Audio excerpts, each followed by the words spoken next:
Biology. So today we're going to be starting our last unit on something called social stratification, and something we do in all societies. When we meet someone, even for the first time, we always think this question: is this person better than me? Are they a better athlete, student, nicer person, richer? We try to rank ourselves when we meet people, and our entire lives sometimes are spent trying to climb this invisible ladder of I'm better than these people. And that's called social stratification, and it happens everywhere. Hope you're excited to learn about it. I'm excited. Let's get started. Now, here are your terms to know, so just check those off and make note of them. We're going to be seeing them on further summative assessments.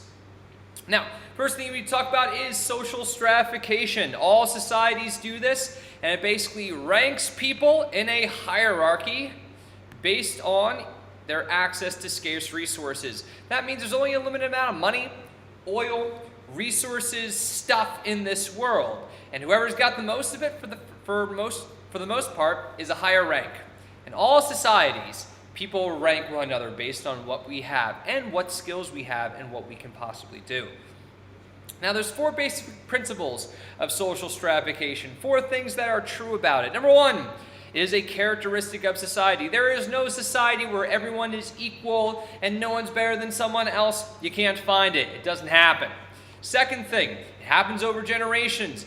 These kinds of you're better than this person, especially when it comes to racism and discriminations, it doesn't happen over one generation. It persists over multiple generations. Number three, it is universal, but the social stratification varies within societies.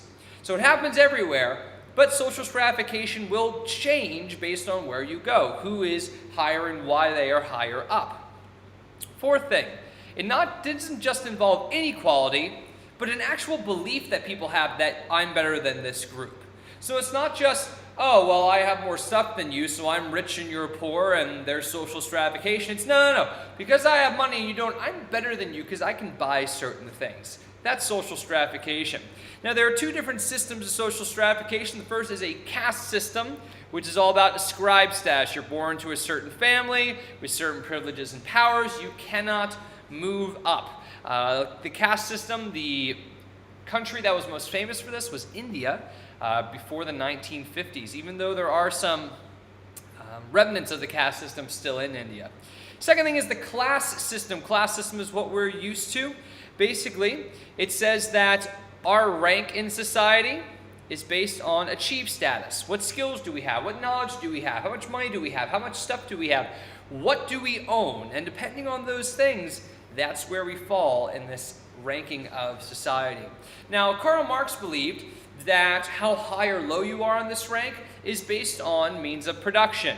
So who owned the factories? Who owned all these big giant corporations? So the people who would own things like, JP Morgan Chase or Monsanto would be the bourgeoisie, and all of us lowly workers would be the proletariats like this guy here. So there's going to be this conflict because ranking where you rank is based on who owns what, and there's going to be conflict and all this stuff. Max Weber expanded on Marx's ideas, and he said, what develops your class in society, how high you rank, and in this case we're talking lower, middle, and upper class, is based on three things on where you are in society. First is how much money do you have? If you got a lot of money, you can buy a lot of things, have a lot of possessions, that will make you higher up on this hierarchy. Then power. How can you influence other people? Can you get people to do things they wouldn't normally otherwise do? And the third thing is prestige. That's basically being famous. There are plenty of people who don't have a lot of money and don't have a lot of power, but they're considered very high ranking in society because of their prestige, because of what they've done, because of their famousness. And those three things contribute to your social class: upper, middle, lower classes in society. Now let's talk a little bit more about these three things. Again, wealth, the value of everything that you own, not just money, but could be houses, cars, stuff, video games. You take the wealth of all those things, or how much money all of these things are worth, and that's your wealth. Power, the ability to control others with or without their consent. Basically getting someone to do something they wouldn't normally do. And the last is prestige, basically being famous or respected or honored because of something that you did. Now, Why does this happen in society? Why are there haves and have-nots and superior and inferior groups in society? And there are two different ways to explain this. The functionist view says that this has to happen because certain roles have to be performed. Basically, there's got to be ditch diggers, there's got to be janitors, there's got to be people who do the jobs no one else wants to do, or else our society just wouldn't function.